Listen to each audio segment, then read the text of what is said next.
né? Relacionada às causas dos acidentes de trânsito, querendo ouvir a sua opinião. Você tem participado com a gente, tem muita gente que eu não consegui ouvir, né? A opinião, mas podem ficar tranquilos, porque a gente coloca todo mundo no sorteio do rádio do Ivanildo dos Adão. Daqui a pouco a gente traz esse sorteio, a gente vai saber quem vai levar esse rádio, tá? Como presente do Ivanildo dos Adão hoje. Quem tá assistindo a gente no YouTube já tá vendo, né? Nós estamos tendo a grata satisfação de receber os amigos da Polícia Rodoviária Federal, do Núcleo de Segurança Viária, Grupo de Educação para o Trânsito, né? Que trabalha educação no trânsito, né? De forma permanente, orientando motoristas sobre segurança no trânsito. Estou aqui recebendo o Leandro Leal, que é o coordenador desse Núcleo de Segurança Viária, e também o Lustosa, são os agentes da PRF que estão aqui hoje para conversar com a gente sobre justamente segurança no trânsito. Deixa eu começar com o Leandro Leal. Leandro, bom dia, é um prazer, viu, recebê-lo aqui nos estúdios da Vila Bela. Seja bem-vindo. Bom dia, obrigado, bom dia. Fala um pouquinho mais próximo do microfone, só para o pessoal poder te ouvir melhor. Bom dia a todos os ouvintes da rádio. Ok, Lustosa, prazer grande te conhecer e também de tê-lo aqui conosco nesta manhã. Bom dia, amigo. Bom dia, Anderson, bom dia a todos que ouvem agora pela manhã a Voz da Notícia aqui na Vila Bela FM. A gente estava falando justamente sobre essa questão desse trabalho que vocês realizam, né? E vocês andam Pernambuco inteiro, obviamente não só fiscalizando as estradas, mas atuando em escolas e outras instituições, levando orientações importantes para garantir a segurança no trânsito. Queria que vocês falassem um pouco desse trabalho, né, que vocês fazem, e também sobre a percepção da população, né? A gente tem conseguido orientar e contar com a colaboração do cidadão, porque a gente vê acidentes acontecendo toda hora, muitas vezes provocados pela imprudência, né, humana, naturalmente.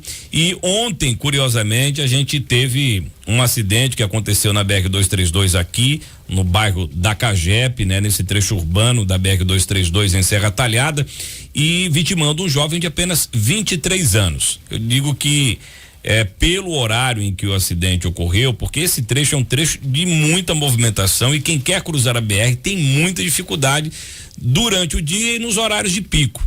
À noite, de acordo com o horário do acidente, do registro da ocorrência, não se vê tanta movimentação assim. Então, alguma imprudência certamente aconteceu, falta de atenção, né? Para que esse acidente pudesse ocorrer. E, infelizmente, o jovem de 23 anos perder a vida. Queria que vocês ficassem à vontade para falar sobre essa questão da violência no trânsito, que mata tanta gente. Primeiramente agradeço aqui a oportunidade para nós da Polícia Rodoviária Federal contar com vocês da imprensa, da rádio, para fazer essa voz da educação chegar dentro da casa das pessoas. É muito importante, porque na verdade acho que a principal dor do policial rodoviário federal é chegar no local de acidente e ver ali pessoas mortas, né? Com essas pessoas mortas morrem sonhos, planos, projetos, tudo encerra por ali. Mas fica uma dor imensa para quem fica, né? Essa dor que fica, ela não passa nunca. Pra você ter uma ideia, são mais de 37 mil pessoas mortas no trânsito todos os anos. Por imprudência, por negligência, por imperícia, em sua grande maioria pelo fator comportamental humano. Mais de 90% desses sinistros, dessas mortes, poderiam ser evitadas se a conduta humana fosse diferente. Então isso é muita coisa. E eu sempre costumo pontuar, né, para as pessoas entenderem a dimensão do que é isso, fazer uma comparação das mortes pela violência, né, e as mortes pela violência no trânsito. Quando a gente fala de mortes pela violência em geral, aí homicídio, latrocínio, né, e outras causas mais, são aproximadamente 45 mil pessoas mortas no Brasil. No trânsito, 37 mil pessoas, ou seja, é um número próximo.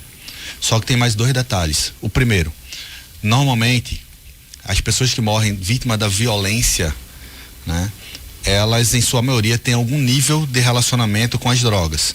Ou é de uma facção, ou tá ligado a um grupo organizado, ou tá com dívida de droga, ou foi roubar, né, para consumir droga e morreu.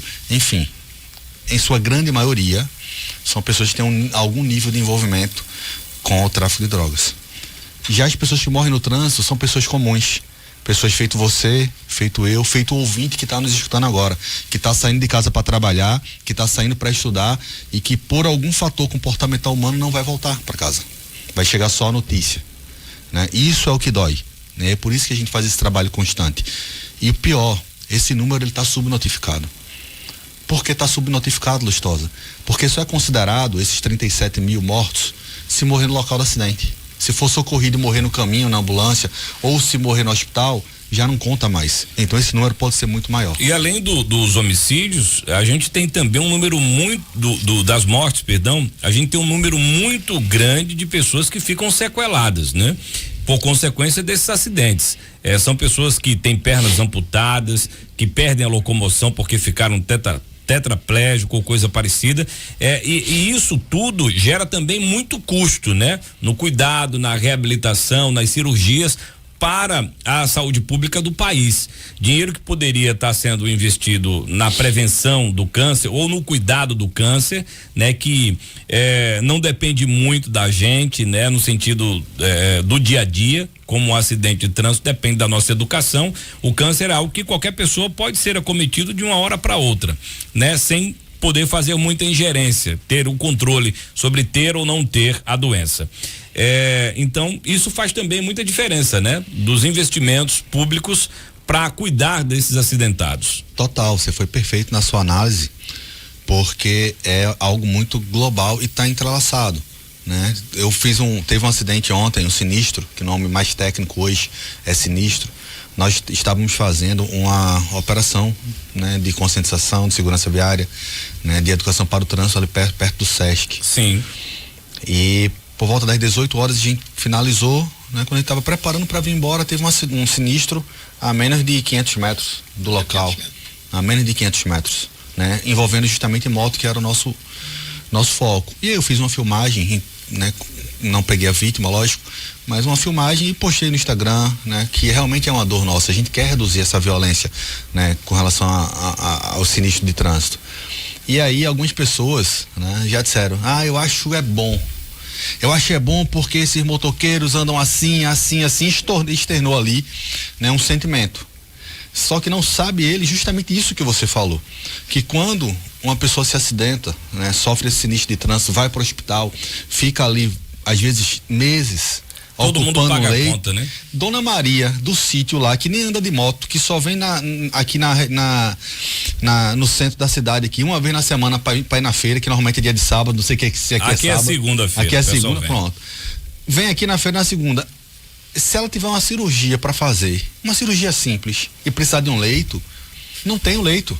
Mas por que não tem um leito? Porque alguém sofreu um acidente de trânsito, de moto, e vai ficar 2, 3 meses lá, sem poder trabalhar, com a vida paralisada e ocupando um leito. E isso tem um custo financeiro também falando. Por quê? Porque isso vai pro SUS. E quem é que sustenta o SUS? Todos nós. Todos nós, contribuintes. Então é um problema geral. Se sofrer uma pessoa sofrer um sinistro e ficar hospitalizado, como você falou, vai ter um custo social que todo mundo paga essa conta. Então verdade. Todo mundo precisa contribuir para essa redução dessa violência. Leandro, a gente falava em off aqui que a gente tem a questão humana também, né? O desrespeito às leis de trânsito, a imprudência que gera muita ocorrência, mas é preciso também falar da infraestrutura, né?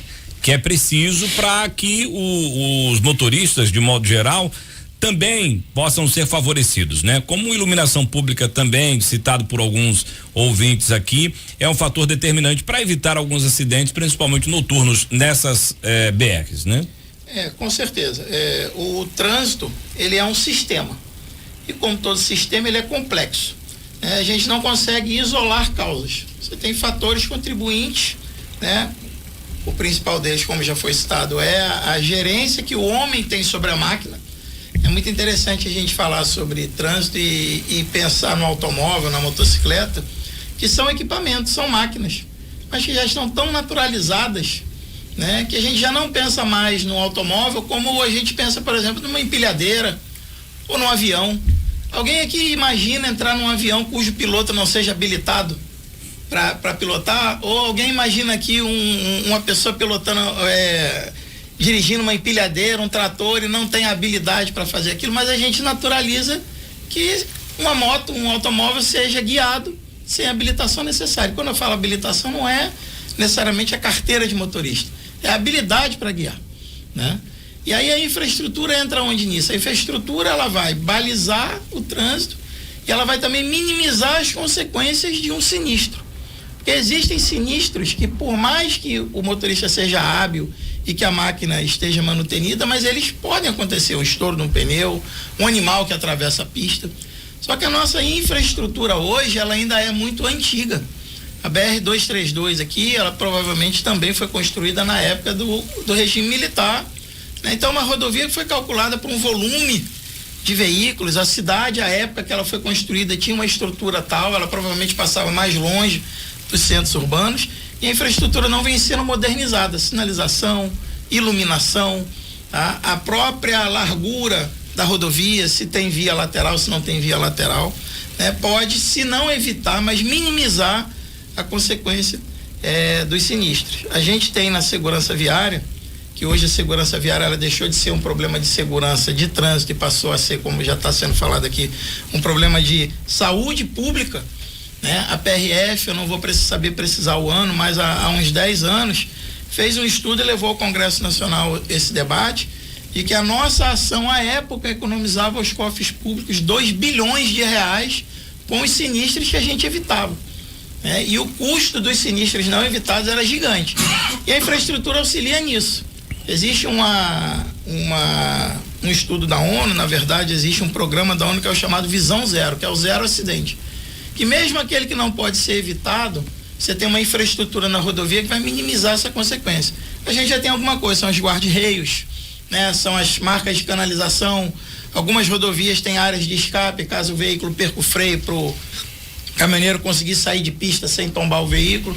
Enfim, mas essa modernização, ela demanda investimento, ela demanda um olhar, né, do gestor para melhoria da infraestrutura, principalmente das rodovias.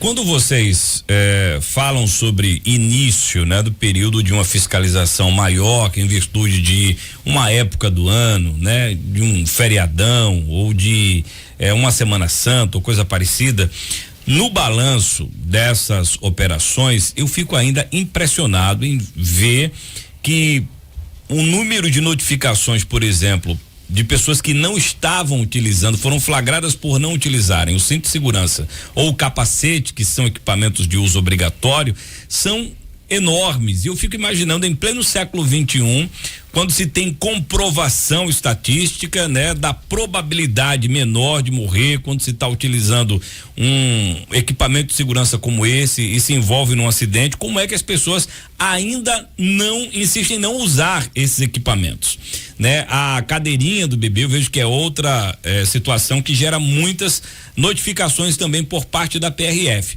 E em relação aos acidentes, né? A gente pode fazer um comparativo em relação às mortes no trânsito que acontecem com essa falta de equipamentos de segurança também, Lustosa?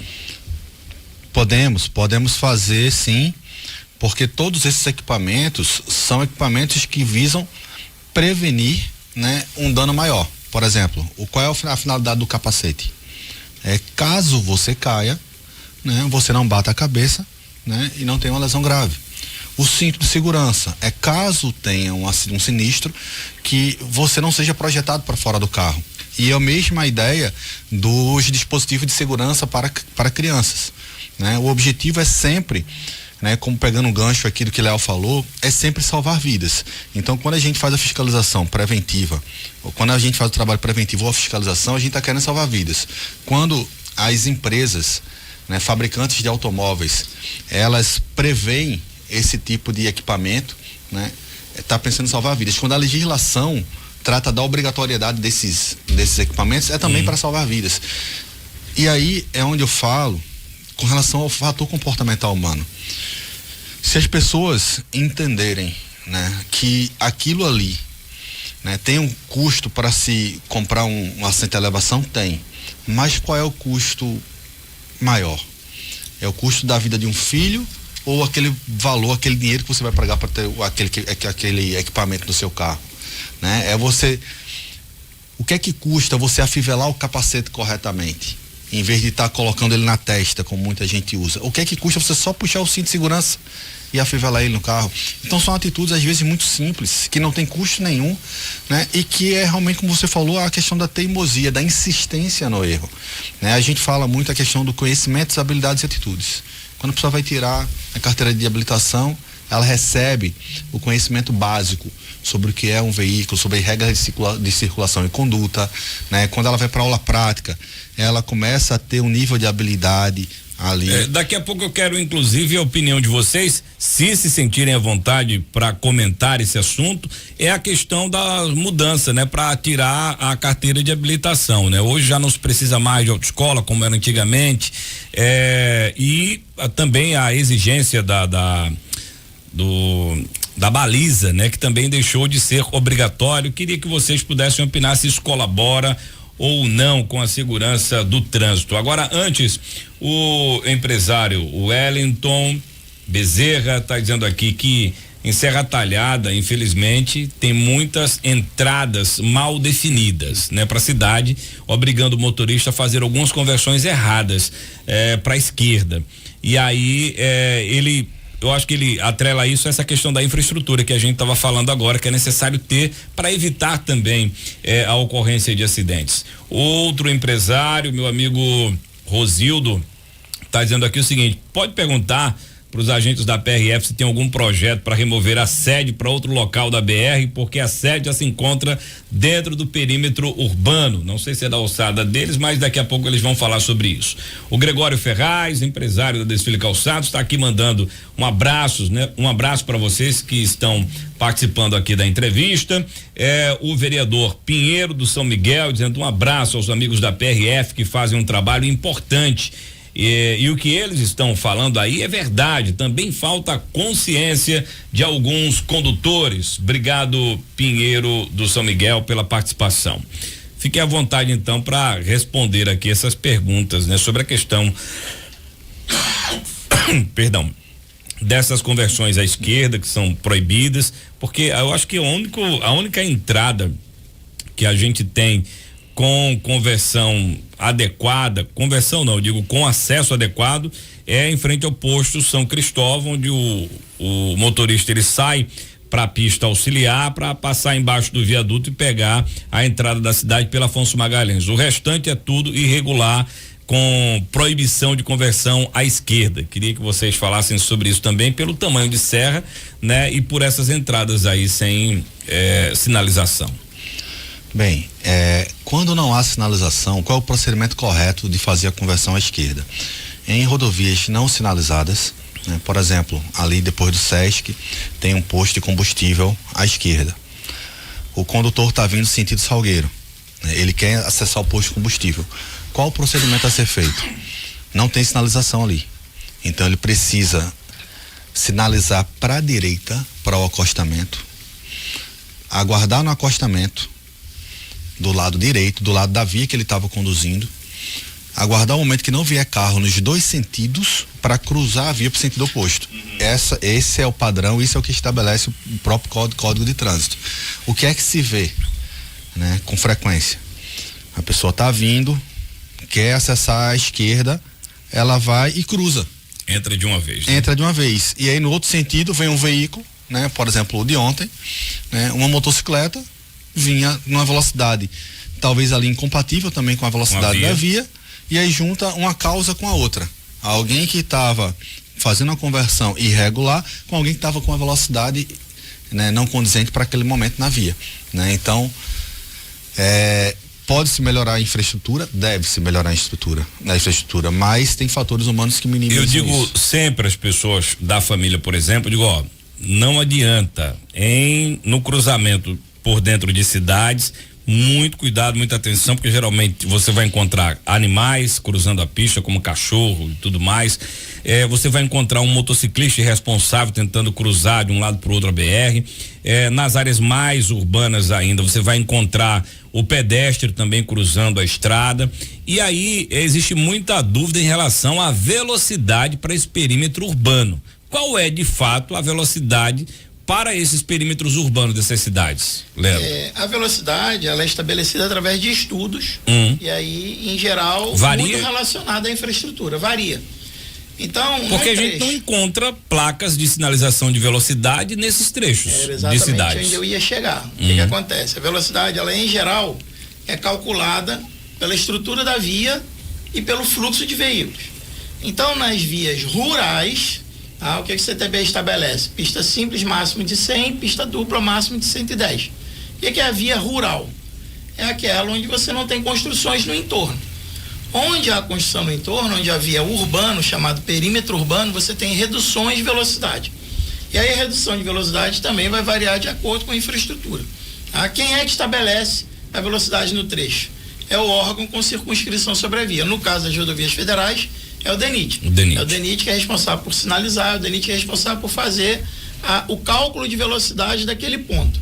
E aí eu vejo muitos dos ouvintes, nas opiniões falando, coloca radar para resolver. O radar, ele não é uma solução, ele pode ser um paliativo, porque em geral os acidentes não vão ser causados pela velocidade, mas eles vão ser agravados pela velocidade. Então, quando o Lustosa citou velocidade incompatível, não significa que a pessoa estivesse com excesso de velocidade, ou seja, acima do limite permitido. Sim. Mas aquele local, uma travessia de colégio, um local mal iluminado, uma entrada, saída de lote urbano, naquele local, mesmo sem sinalização, a velocidade exercida no momento era incompatível. Então, muitas vezes é difícil você estabelecer uma velocidade.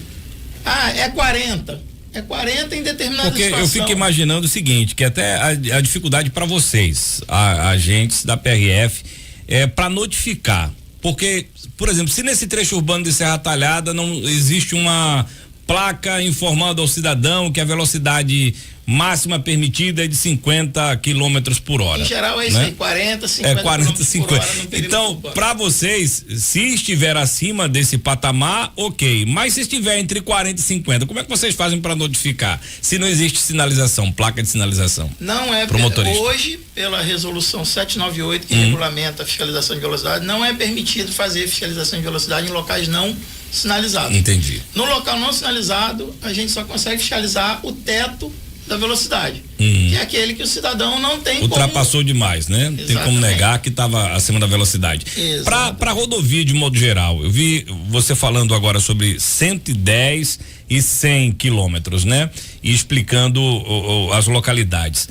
É muito comum, né? E se vocês pararem 10, 15 minutos em qualquer trecho da rodovia, fora, mais afastado das áreas urbanas, vai ser muito comum flagrar gente em 120, 130, 140. Esse excesso de velocidade também é fundamental para a ocorrência desses sinistros, pessoal? Com certeza. Total. Já tem casos aí de flagrantes. Tu lembra qual foi o máximo que tu viu, Léo? Eu já vi mais de 190 quilômetros. Postaram esse dia num grupo nosso aqui de fiscalização de velocidade, um Porsche Taycan, Porsche Taycan, a 258 km por hora. 258 lá em Goiânia, entre Goiânia e Brasília. É muita velocidade. E aí aquela questão, as nossas vias, elas são adequadas a esse nível de velocidade? Isso é velocidade de autódromo. Verdade. Né? Isso não é velocidade de via pública. Né? Então, com certeza é um fator contribuinte. E sobre a pergunta aqui da transferência da sede, isso aí já não é com vocês, né? Aí já realmente já foge nossa alçada. Me digam, Leandro e Lustosa, essa não obrigatoriedade da autoescola, né, para tirar a carteira de habilitação, vocês como cidadãos principalmente, mas pessoas que têm informações sobre essa questão de trânsito, né? Vocês acham que ajudou ou pode piorar a situação do trânsito? Porque a gente fala que a imprudência, a falta de educação no trânsito é o principal fator para diversas ocorrências, né? Sinistros como vocês utilizam na regra, na linguagem técnica de vocês. E aí a gente reclama que tem muito motorista mal formado com as autoescolas. Sem elas, como é que a gente faz? Qual é a opinião de vocês sobre isso? É um tema polêmico, né? Eu não sei qual a opinião de Leal com relação a isso, mas tem uma preocupação, por um lado, justamente por tudo isso que a gente tem falado aqui, já que o fator comportamental humano é o principal causador, né, dos sinistros, né, e das mortes no trânsito, dos feridos no trânsito. Então tem um fator que preocupa. Por outro lado, tem o fator de tornar mais acessível, né, a habilitação para pessoas. É muito comum em cidades do interior, por exemplo, você pegar um senhorzinho do sítio, que é aquele caba que gosta de andar certo em tudo, né? Mas, por exemplo, não tinha estudo, como o pessoal fala, e por não ter estudo não conseguia fazer uma prova, né? Então, será que dessa forma vai ajudar ele a ter a habilitação dele quando tá andando certo? Não vai? Então, assim, são muitos fatores, tem fatores sociais, né, envolvidos, tem fatores políticos envolvidos. Então, tem coisas que a gente diz assim, só o tempo irá dizer.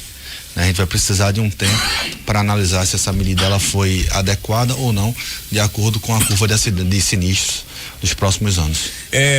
Pra gente finalizar, porque eu já estourei o tempo aqui, eu recebi aqui uma mensagem que eu acho muito importante e dialoga muito bem com o que a gente debate, né, sobre a educação, principalmente nas escolas. A professora Lúcia Helena Magalhães está dizendo aqui: bom dia, Anderson, o trânsito de Serra Talhada é caótico, o principal motivo é imprudência, falta de respeito e educação no trânsito. Sugiro que os órgãos responsáveis, principalmente a ST Trans, invista parte dos valores arrecadados em multas em programa contínuo de educação no trânsito, ações de conscientização e fiscalização nas ruas. Importante que a prefeitura de Serra Talhada cumpra o dever de iluminar o perímetro urbano de Serra Talhada. Infelizmente, a culpa por tantas mortes recai sobre quem tem o poder nas mãos e não faz. Em tempo, as ações de educação para o trânsito é de competência do Detran, da ST Trans, não devem ser delegadas às escolas. Ultimamente tem sido assim. Isso é transferência de responsabilidade. A escola já faz, mas os órgãos responsáveis não. E aí, eu acho que dialoga com o que a gente está falando, porque vocês mantêm um núcleo permanente de educação no trânsito justamente para isso, né? Para estar caminhando pelas escolas, fazendo o papel enquanto instituição, né, rodoviária federal, de educar, levar informação para educar aquele que vai ser o condutor do futuro. E eu vejo também, principalmente nesse mês de maio agora, a ST Trans passou por diversas escolas em Serra Talhada fazendo também um trabalho educativo. E isso tem que ser permanente, como vocês fazem também, né? Perfeito, precisa ser permanente. E como apaixonado, entusiasta pela educação, que para mim é a ferramenta que transforma pessoas, né? E pessoas transformadas, né, conquistam sonhos, transformam realidades.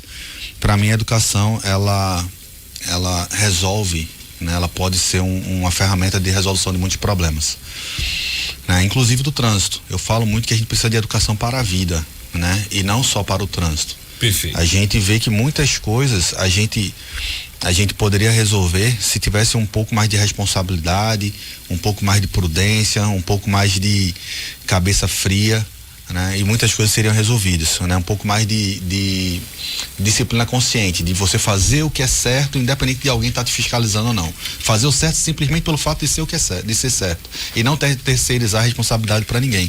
Agora, com relação ao trânsito, a própria legislação, ela traz digamos assim, uma responsabilização. A legislação, ela diz assim, que um trânsito seguro é direito e responsabilidade de todos, né? Então, todos nós somos contribuintes para um trânsito seguro. Inclusive, né, nas escolas a gente trabalha o trânsito de uma forma transversal, em parceria com os professores, que são grandes parceiros nossos nessa parte. Verdade. E você falava da sua tristeza enquanto profissional de chegar a um local de sinistro onde tinha ali um óbito registrado. Eu tenho marcas profundas em relação a isso, porque vai fazer inclusive agora, dia 20, um ano da morte da minha mãe no acidente de trânsito na BR-232, ali próximo à Custódia. E eu sei bem como isso afeta, né, uma família, e como deixa fragilizada uma família que tem um ente querido envolvido num acidente.